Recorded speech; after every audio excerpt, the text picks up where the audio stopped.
So, namaskar friends, and welcome to lecture number 49.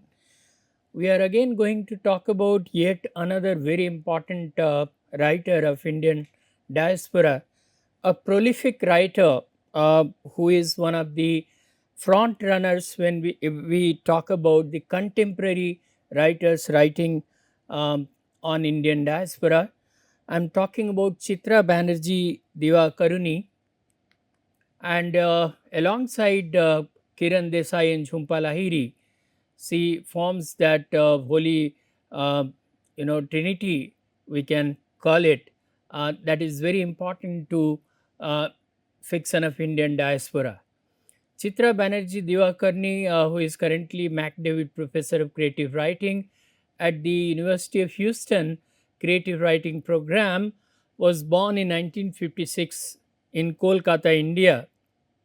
She is an Indian American author, poet, and professor, and also a social worker who has been doing a lot for the upliftment of the poor and the women. She is also recipient of American Book Award, Payne Josephine Miles Literary Award, and the Allen Ginsberg Poetry Prize. And this is certainly in recognition to her invaluable contribution to literature as such. When we talk about her major works, we can talk about Arranged Marriage, the short story collection that was published in 1994, for which she was awarded the American Book Award. Mistress of Spices, which was later adapted into a film and is one of the most acclaimed works of uh, Chitra Banerjee Divakaruni. Sister of My Heart, yet another very important novel with its sequel, The Wine of Desire, The Palace of Illusions, One Amazing Thing, the Conch Bearer trilogy, Independence, and so on. Um, you know, she began her writing career first as a poet with her volumes of poetry, Black Candle and Living Yuba City, before moving on to novels. And so, if we talk about her novel Sister of My Heart, it's the story of two cousins, Anju and Sudha, born on the same day in Kolkata. After both their fathers died in a tragic accident, raised as sisters by their widowed mothers, they share a deep, loving bond that shapes their lives. As they grow up, family secrets and societal expectations test their relationship. Both are pushed into arranged marriages. Anju moves to America while Sudha stays in India. Sudha faces pressures to abort her unborn daughter but chooses to flee and raise her child alone. Anju, meanwhile, struggles with her own marriage and a devastating pregnancy loss. Despite distance and hardship, the cousins' connection endures. When Anju needs support, Sudha travels to America with her daughter, reaffirming that their sisterly bond is stronger than any obstacle and helps her sister in need. So the novel explores themes of family sacrifice and resilience of women's friendships.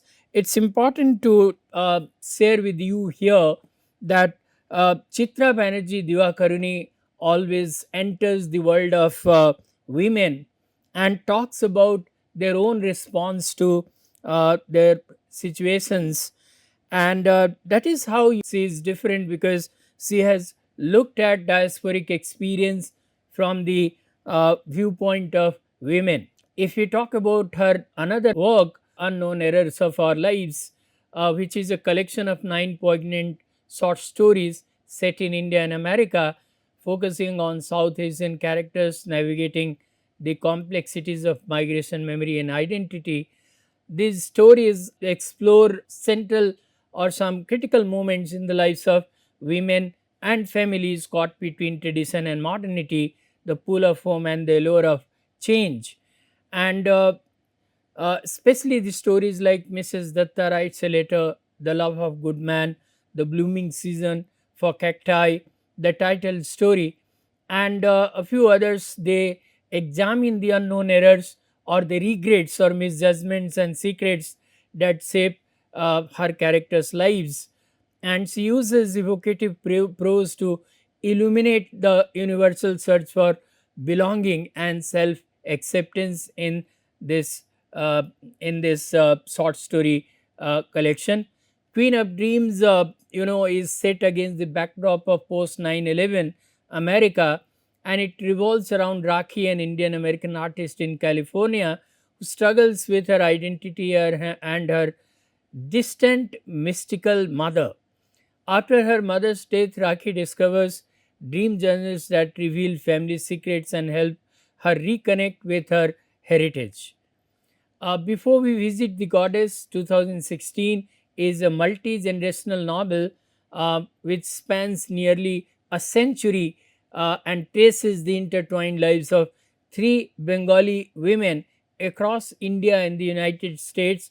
First, we have Savitri, who is a poor baker in rural Bengal, dreams of education but faces hardship and betrayal after a single mistake costs her a benefactor's support. Her daughter Bela is always haunted by her mother's past, and she elopes to America with her lover, only to find that her new life is what she had not uh, anticipated, and it is full of uh, disillusionment and cultural conflict, and she finds it miserable. Tara, the third generation, who is Bella's daughter, she grows up disconnected from her roots, struggling with identity and belonging in America, but ultimately finds renewal and reconnection with her mother, and there is some kind of reconciliation at the end of it. So, if we look at this book, it talks about the themes of ambition, love, sacrifice, and the complex bonds between mothers and daughters, highlighting how each woman's choices shape the next generation.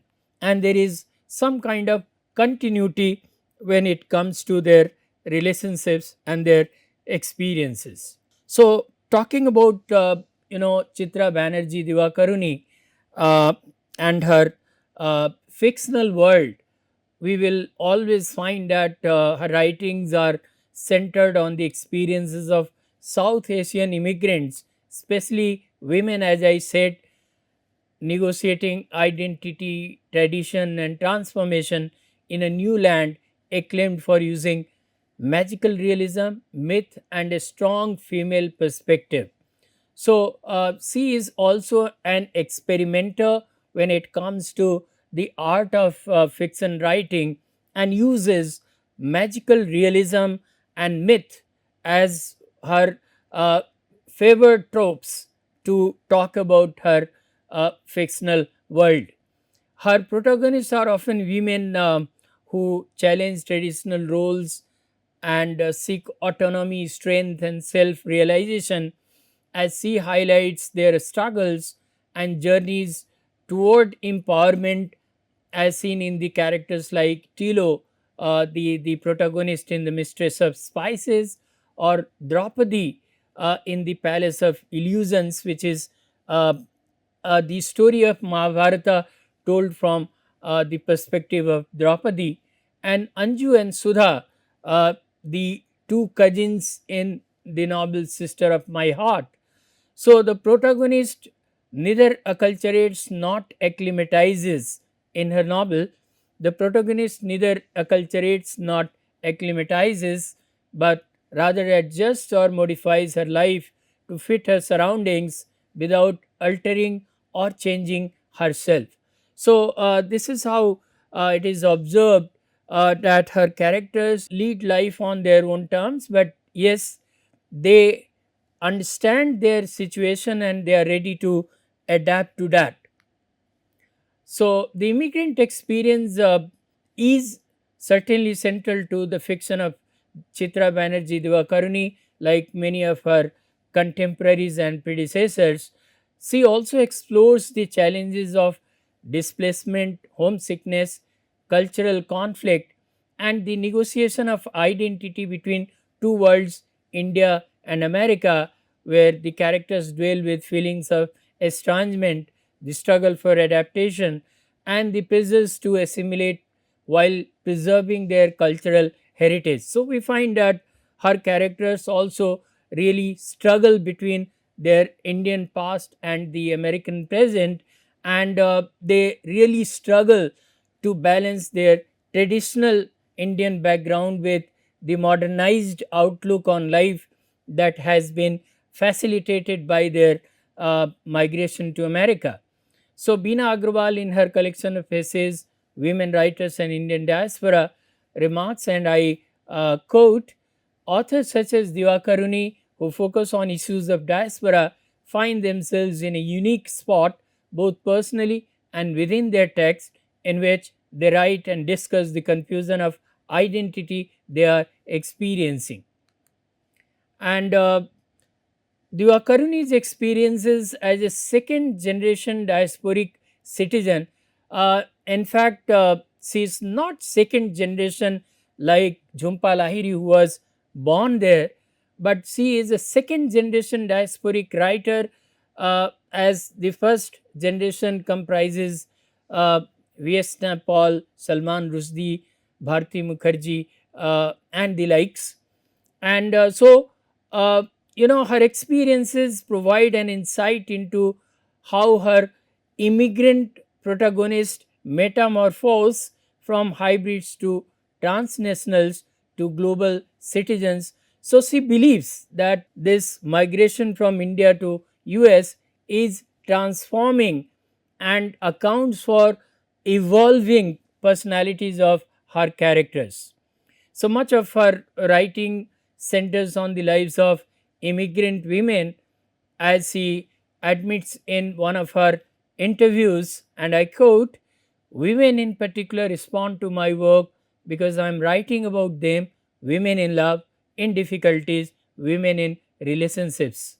I want people to relate to my characters, to feel their joy and pain, because it will be harder to be prejudiced when they meet them in real life.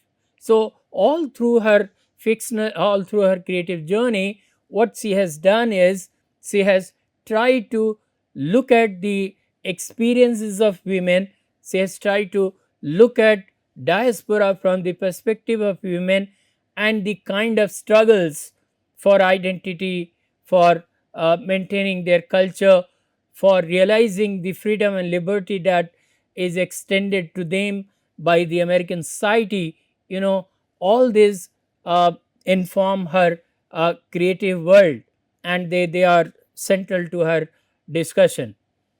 She states again, I quote, my characters struggle in the balance between family responsibilities and individual happiness, which is, in a way, at the center of conflict between our Hindu culture, which always shows the mother as the giver, nurturer, and sacrificing herself for the good of the family, and the Western concept of self happiness.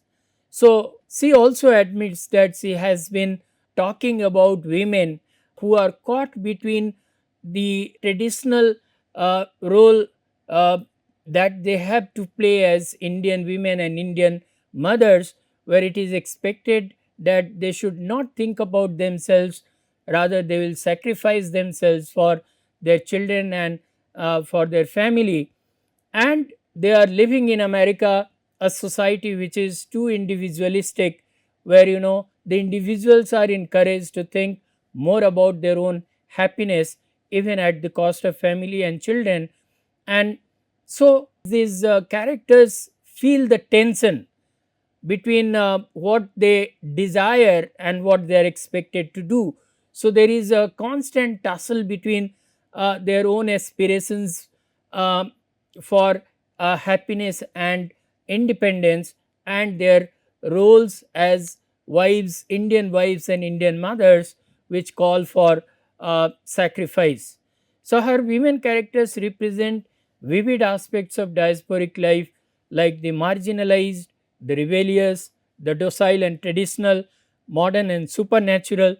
So she presents to us a very rich and vivid world, which is peopled by characters who are sometimes conforming and mostly non conforming, extravagant at times, and defensive at the other. And so this world provides us motley multitude of such characters who are marginalized, who are rebellious at the same time, who are docile and traditional, and some of them are extravagant, modern, enterprising, and to the level of supernaturalism as well.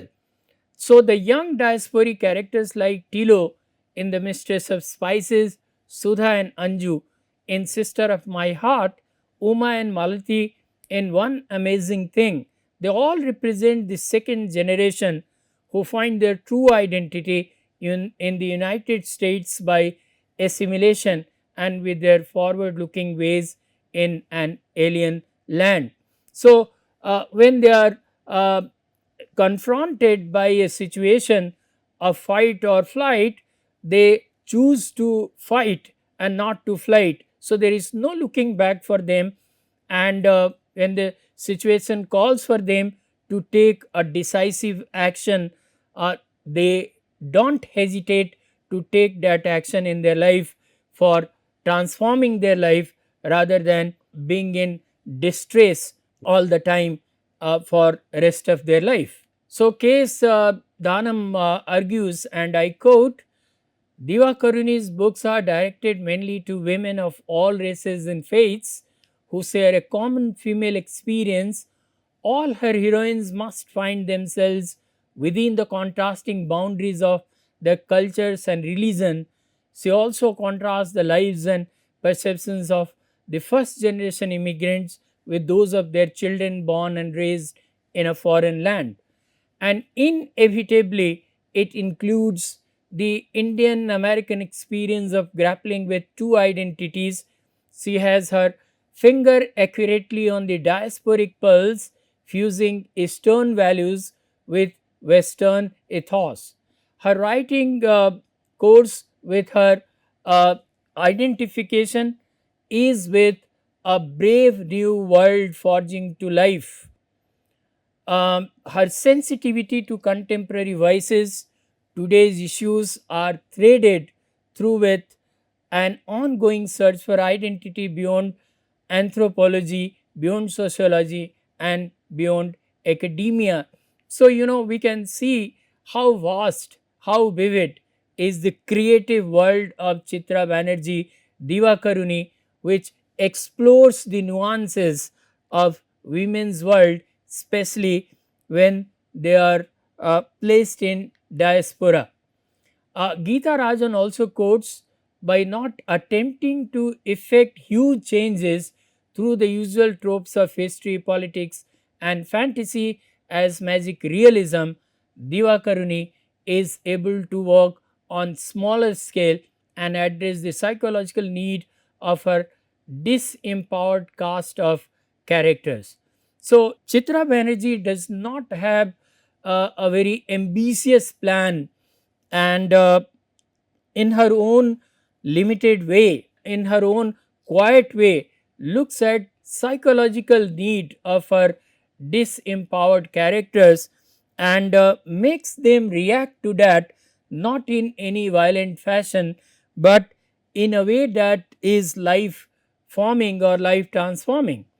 Thus, her stories construct the consciousness of Indian couples seeking shelter in American society with their uncompromising bonding to their national identity, craving for personal relationships, and the earnest urge to redefine the nature of man and woman relationship in transcultural spaces. So, if we look at Chitra Banerjee's fictional world, we find that she peoples her world with characters who are maintaining dual identity and cultural hybridity, uh, as we find it in Mistress of Spices, where Tilo, the protagonist, is both a mystical figure rooted in ancient Indian traditions and modern immigrant in America. These spices act as symbols of cultural memory and healing, helping fellow immigrants navigate their new lives. When we look at the arranged marriage her short story collection, characters face the challenges of adapting to American norms while holding on to Indian values, especially in relationships, gender roles, and family dynamics. And we will discuss this collection in the next class in some detail. Uh, One of the important things that I would like to talk about is her effort to present her experiences of diaspora from gendered perspective. So, friends, we need to realize that the experiences of diaspora for males and females are not the same. uh, in many of the novels, we have seen how the males drown themselves in their work, and the female are left behind to think about their life and suffer utter alienation and aloofness, uh, being lonely at home with lot of time to think about their life, think about their past life.